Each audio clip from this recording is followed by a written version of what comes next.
Good morning, good evening, friends. Welcome to my channel, Ek Kitab Se Ek Moti.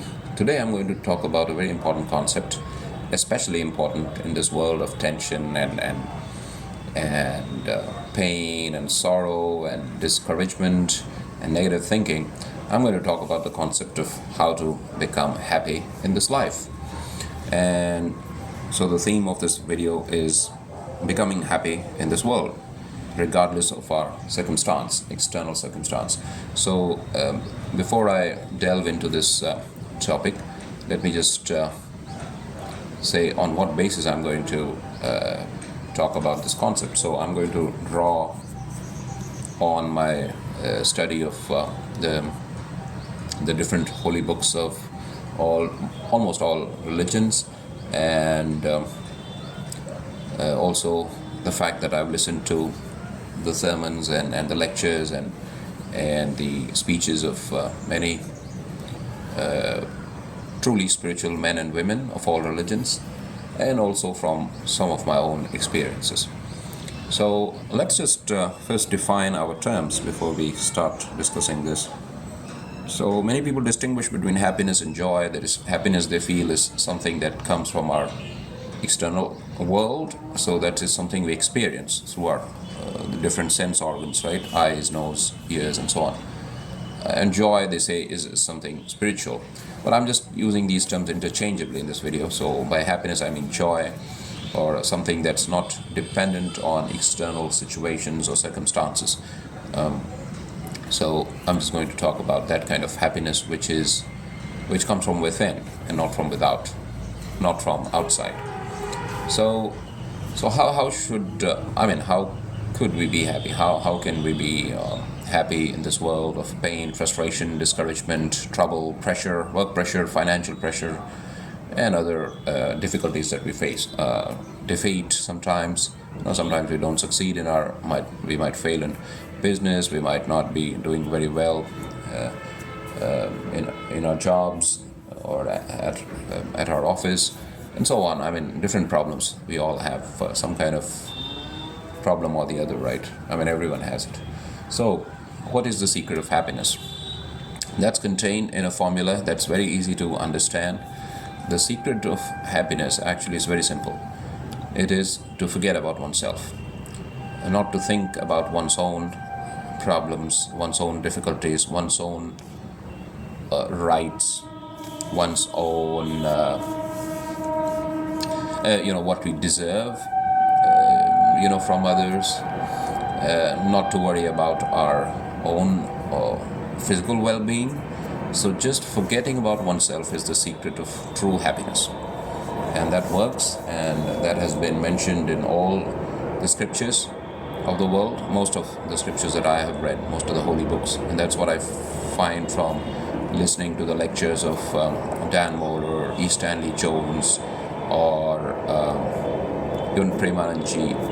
He's a very famous Hindu preacher, or from the lectures of Maulana Wahiduddin Khan, or many others. I just don't have a list. Or even Martin Luther King, J.R. MLK, and even from one of the speeches of John F. Kennedy, where he says, don't ask what your country can do for you, ask what you can do for your country. Similarly, in any situation, we shouldn't ask what the other person should do. We should ask ourselves, what should I do? So just focus on your duties and focus on your own responsibility in a situation, not on what others should have done or should have said or should have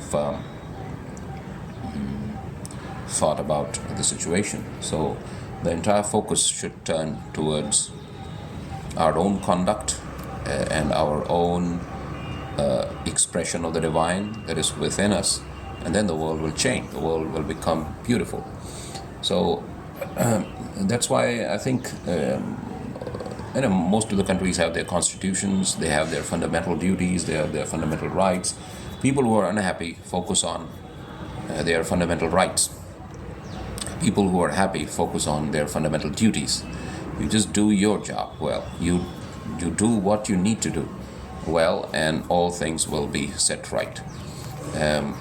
So let me just illustrate it with some concepts. So one thing is, let's take a few practical examples. So let's say we are working in office, and we get some extra stuff to do in office. So we shouldn't say, it's not my job. I mean, why is not someone else doing it? You just be open to doing the job, because that's your duty. Also, you when you work for a company, you desire the welfare of that company. So if it is in your powers, if you have the capacity to do the job, you should do it, and do it cheerfully. I mean, you'll enjoy it. I mean, you won't look at the job as a what's the word for a chore or a kind of drudgery. You'll get excited about it, because it's just an opportunity for you to serve others. When you do your job in your company, you're serving others. You're serving your company, you're serving your co-workers, maybe you're serving some other team. So the focus should just be on what you can do for others, not what the company can do for you, what your co-workers could do for you. So shift your focus from your rights to your duties. That's one illustration from office. Now let me think of some other situation where we can become happy regardless of the circumstance. Now let's say one thing could be paying of taxes. Tax is something that I feel that many people have this negative attitude that taxation is, maybe the government is kind of exploiting our income, and it's the money that we have earned through our own hard work. Why is the government asking us to pay the tax? But that's the wrong attitude. We should pay our taxes cheerfully, because it's our duty, and we make so much use of government infrastructure. I mean, in fact, the video that I'm making is because of the infrastructure made available by so many others, private companies, government organizations. I mean, like all these 4G, 5G internet services, I mean, they're already there. I'm making use of them. I make use of the roads. I make use of the great infrastructure that brings us this electricity to our homes. I mean, so I'm just grateful for all the things that others have done for me.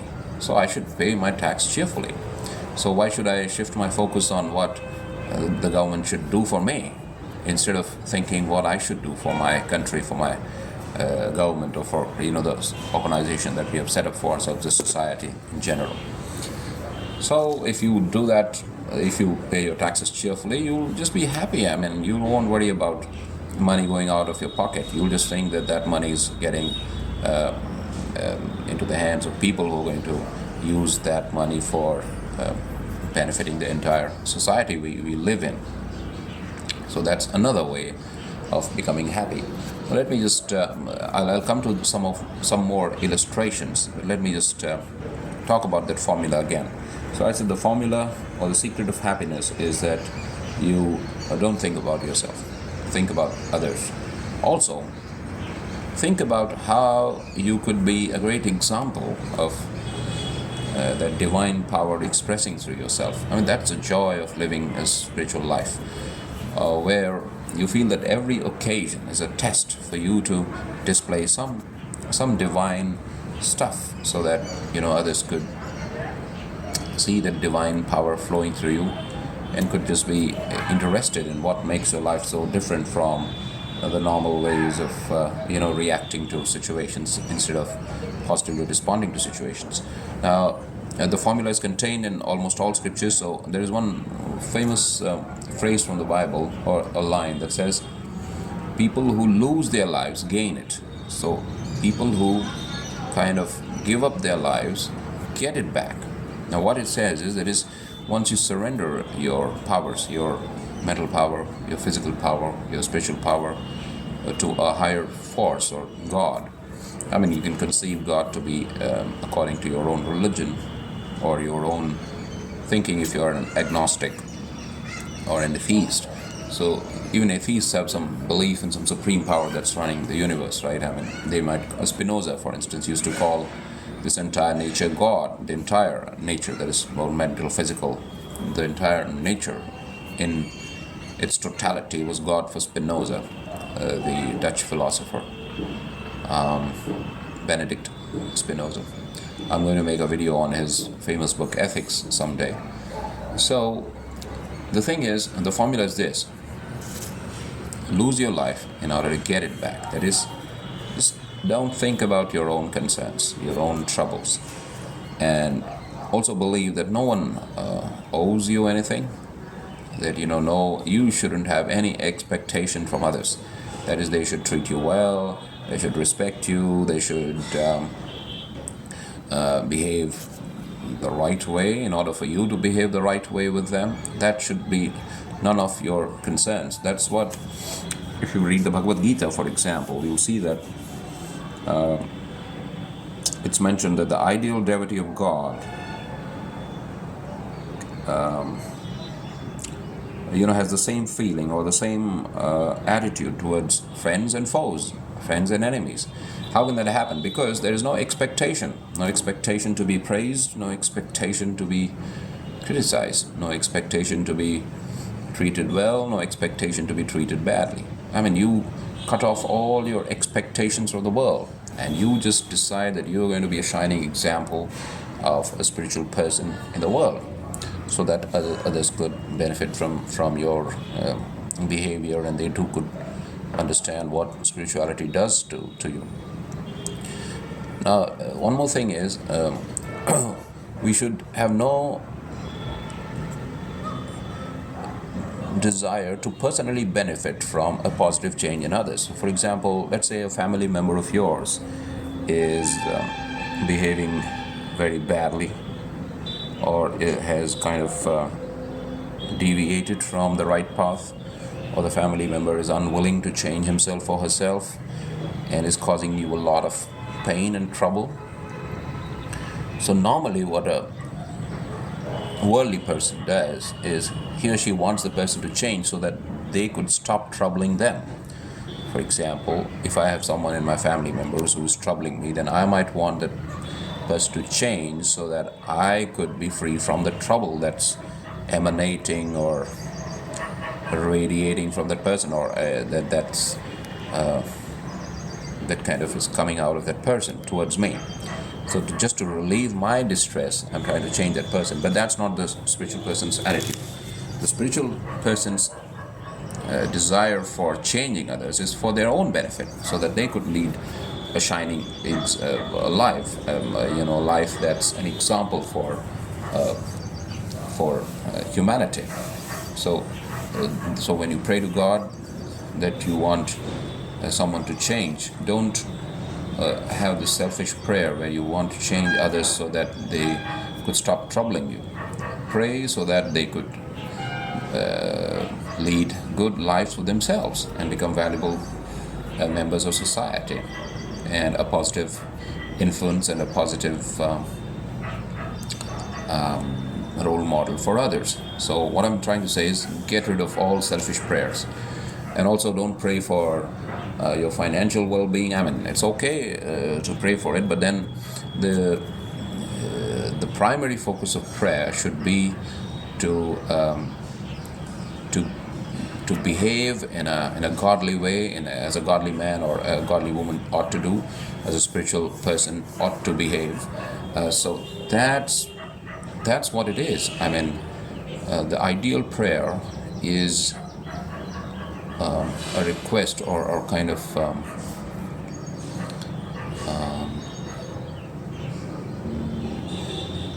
I mean, prayer is a request to God, right? I mean, where you ask God to do something for you, but that doing is not some change of external circumstance. So when an ideal prayer doesn't try to change the external circumstance, because the world is not going to change. I mean, do you think the world will ever be free from people who are going to trouble you, or will be free from people who are going to be selfish, or will be free from people who are going to be rude to you?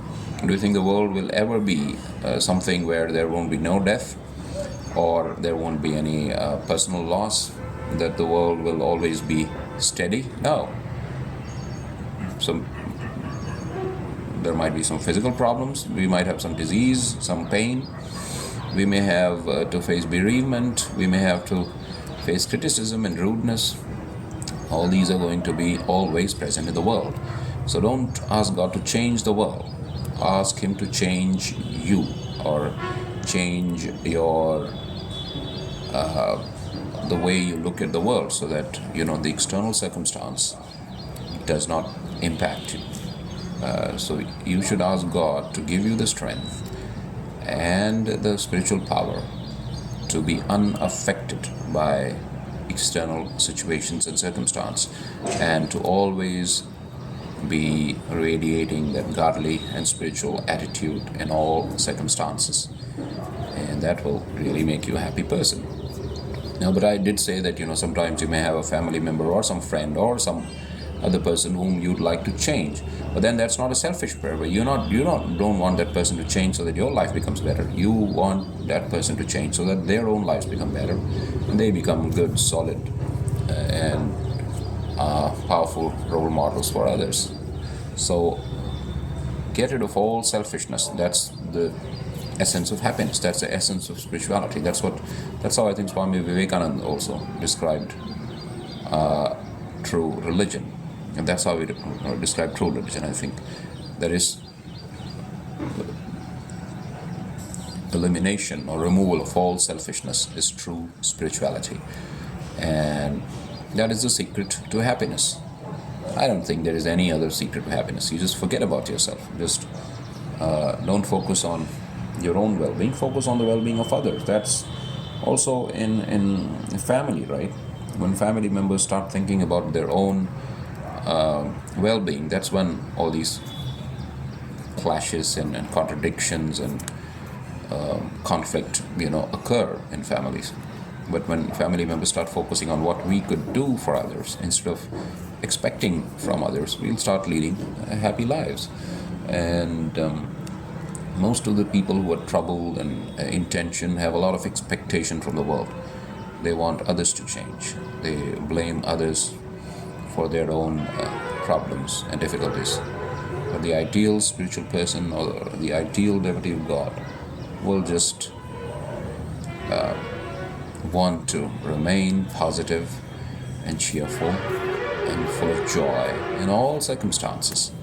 So, and that's why I like Dan Mohler so much, because his sermons almost always strike at the root of the problem, which is selfishness, which is thinking about ourselves, praying prayers that want good things for our own lives,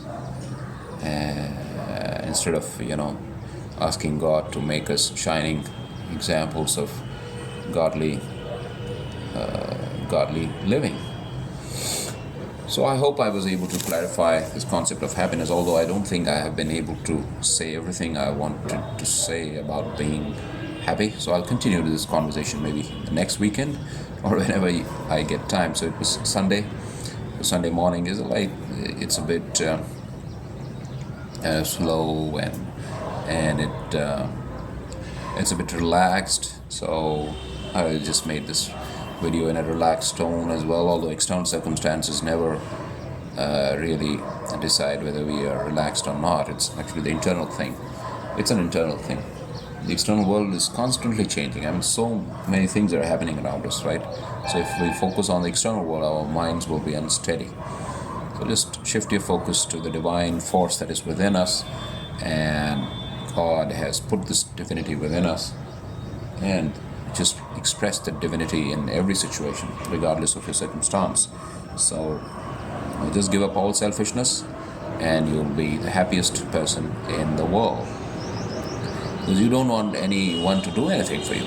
You just want to be doing things for others. And in that process, attain the only permanent happiness that's possible in this world. Thanks for watching this video.